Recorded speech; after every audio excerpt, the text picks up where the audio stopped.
the anxiety in someone, the nervousness in someone, the more that we observe, the more that we can tell that there is a gap between the observer and what is being observed. The reason why is you cannot be the image and what is capturing that image at the same time. Just like, for example, the camera can't also be the picture. The viewer of the TV can't also be the TV. You cannot be the audience and the actor at the same time. The more that we ground ourselves in observation, the more that we can start to develop calm within the storm.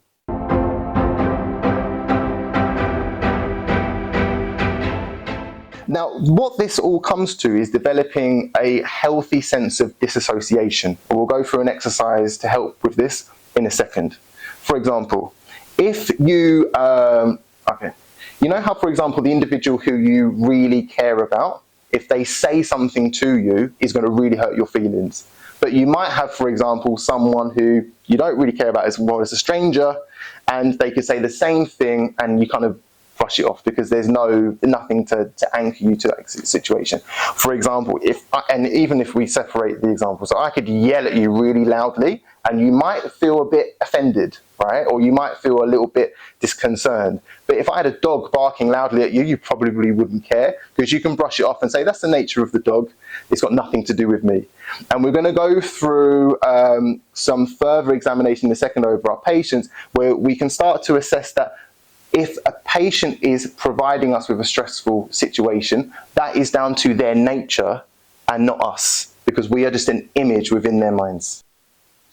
Now, I know that what I was explaining to spectators can come across quite strange or maybe a little bit abstract. So what I'm going to do with you is just take you through a very, very quick exercise on how you can make that distance your reality. Now, this is great for when people are on top of us, when certain situations are on top of us. The easiest thing for us to do is to look away from it, trying to ignore it, and we probably tend to find that that problem then starts to become like a woodpecker on our shoulders, and it just does not let us go. Now, the most important thing that we can do, if we can and if we have the capacity to do so, is we look directly at what is threatening us. Whether that is an angry person, a stressful person, an upset child, it could be a mammoth task that we need to do. We want to look at it. And whilst we're looking at it, i.e. being the observer, I want you to draw just as much awareness to the space between you and it. Try and grow that space in your mind. Try and increase the representation of that space in your mind whilst slowing your breath as much as you can. Now, it's much easier to try this when you don't need it. So everything that you're doing during the day, try and come back to the present moment. Lengthen the out breath, observe what you're focusing on, and become very aware of the gap between you and it. One very nice phrase that I like to come back to, which is by the philosopher, I think Socrates. He says he was sentenced to death, unfortunately for him, and he says, "You can kill me, but you can't hurt me." And it's this awareness of my character or my sense of self or the presence of myself. I'm in complete control of that. There is a fortress around that, and I am completely in control of the distance between I and you, even if you think, or I might think in some parts of my mind, that you're right up against me. Look, breathe, and create distance. I hope that's been helpful for you. If you need any help and you need to know what to do, just contact us at www.revitalizeclinic.co.uk. Thank you. All right. Now, stress is just one defense mechanism against a vulnerability. And I just wanted to summarize that it's really, really important that we buffer our other defenses against proposed vulnerabilities. All of the things I'm about to mention will reduce your ability to deal with stress or reduce your capacity to deal with what you're going through, and therefore you're more likely to experience a stress response. Put your hands up if you've had 8 hours sleep last night. Well done. Anyone else? 7? Yeah? About that. Less than 7? Okay. Most people. So, Dr. Matthew Walker, who's a sleep scientist, said that if you take the average number of people as a percentage who can deal with less than 7.5 hours sleep a night without compromise, and you round that number up, you get 0. So part of the reason why is that we haven't actually evolved an ability to deal with sleep deprivation. We've been able to deal with calorie deprivation, water deprivation, but not sleep deprivation. It's never been tasked on our ancestors to be able to deal with this, so our capacity of dealing with it is pretty pants. A poor diet, so a diet which is high in processed foods, is once again more likely to increase our defense mechanisms. A lack of exercise is likely to increase our defense mechanisms because our body doesn't think that we have the capacity to deal with the threats that are in front of us. Poor social support, poor belief systems, and poor relationships with ourselves. These are all things that are likely to really ramp up our anxiety. So if someone, for example, or our fear or our stress, so if we're proposed with someone, if we're in front of someone who we perceive doesn't have our best intentions, a lot of the time that will be perceived as far worse if the above things that I've mentioned, sleep, diet, exercise, social health, etc., if they're compromised, we're going to feel it a lot more. So it's important that we make sure that we try and create robustness outside of work as well as in work as well. So, do you guys have any questions before we move on? Sorry, does anyone who's had children? Yeah, so because you're fighting fires all the time, right? And with that, you know, so with a lot of our patients, is we have to go through a real negotiation, because a lot of mums and dads, they create a rod to beat themselves with, in the sense that they have a very high expectations of themselves as to what they should be doing, how they should be eating, how they should be talking to people, how they should be talking to their kids, all this stuff. And the last thing they show themselves is compassion, even though they're showing everyone else compassion. So that comes back to, once again, the relationship with the self. If you can look upon yourself, once again, you can't be what you observe. So if you look upon yourself, your role as a mother, your role as a director, your role as a friend, as an employee, your role as a daughter or a son, if you look at that role with compassion, it can develop a much healthier relationship with the self. But that takes practice and time, and I would say daily practice. So any other questions at all? All good? All right, so we're going to go through some mental exercises where I just want to guide you through let's call it a meditation, or let's call it a vision. And I want to see how well you can create this form of healthy disassociation that we spoke about. All right, is everyone up for that? All right, try not to fall asleep. So what you what you might want to do, just to make sure that you yes, sorry, Sean. I'm very conscious that I've just got my phone behind you. I'm not sure if I'm My big bum's going to sit on it. Before you start. Oh, okay. I thought you might have sit on it. Yeah. I'll put it on silent. I don't want you to start. No problem. Cheers, thank you. So what I'd recommend that everyone does is sit on the edge of your seats as best as you can. So you don't want, if you can, prevent your back from touching the chair.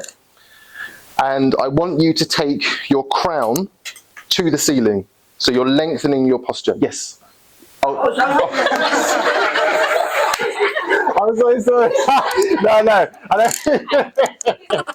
Yeah. No, just lengthen your spine. All right, so we'll start off with, if everyone can close their eyes, please. And I want you to, if you can, just breathe through your nose. And I just want you to lengthen the out breath twice as much as the in breath. So if you're breathing in for 1 second, you're breathing out for 2. If you breathe in for 2 seconds, you're breathing out for 4. Now I just want you to center yourself. Find a place in your mind where you're still and you're observing. Observe each moment that passes. Observe as the breath curves, as it turns from an in to an out breath. And just keep coming back to the present moment.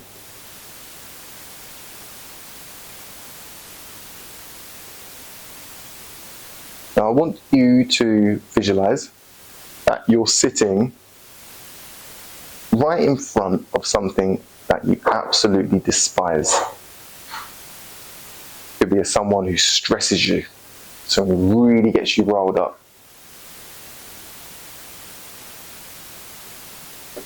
Notice how that has an effect on your breath. Notice how it has an effect on the muscles within your face.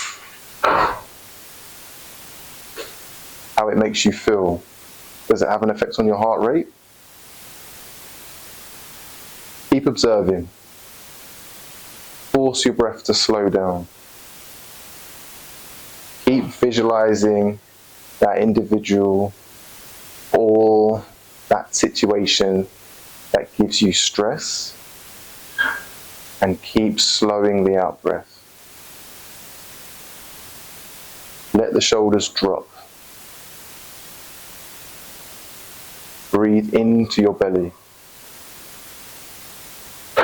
The situation that you're focusing on, I want you to place it on a stage. Now you're in a theatre. That which is stressing you is up on the stage and you're observing from a distance. Keep watching. Come back to the moment and keep watching the drama unfold. I want you to notice that with every out breath, you start to drift closer to the back of the theatre. You're drifting away from the stage. Keep relaxing your breath.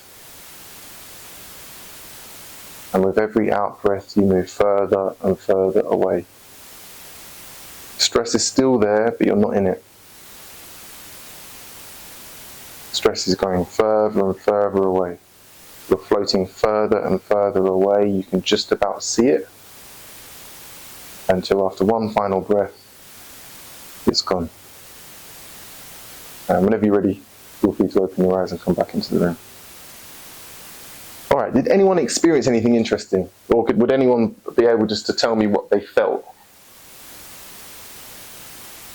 Initially, when you started on the process, it thought was something that angered you, your heart definitely beat at a faster rate. And also your breath probably was a bit faster. And as you got into it and try to distance yourself from the situation and create that space, you tend to slow down and get back to a normal rhythm, or slightly slower as it went by. Yeah, great, amazing. Anything else? Did anyone else experience anything interesting?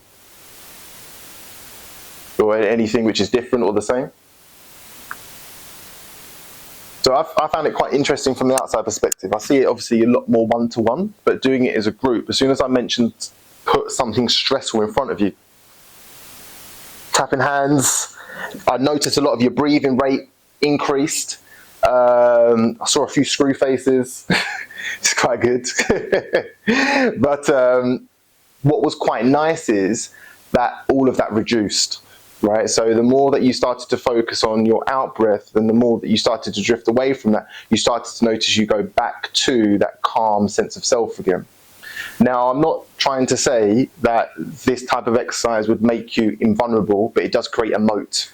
Yeah, if you're the castle, it creates a massive moat between you and whatever you're going on in life.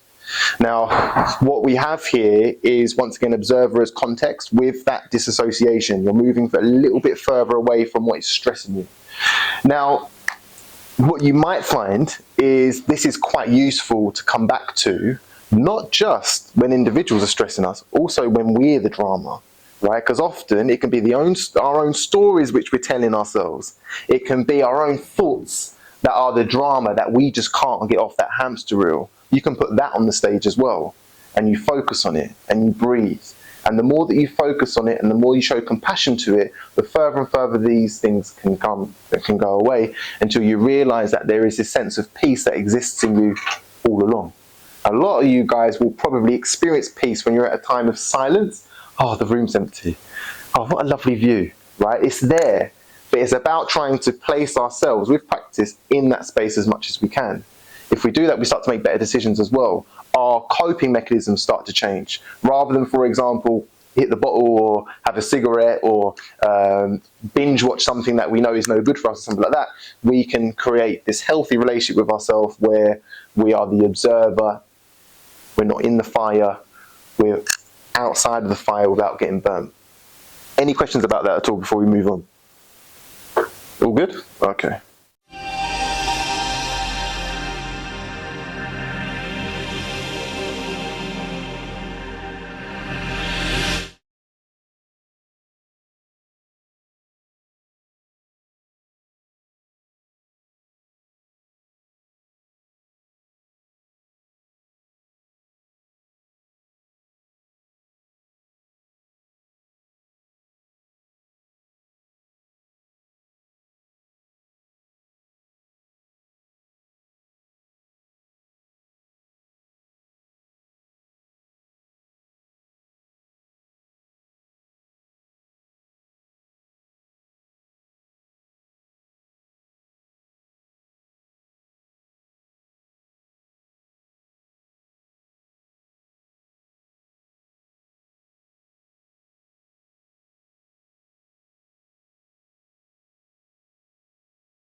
Fitness Clinic. What we offer is services for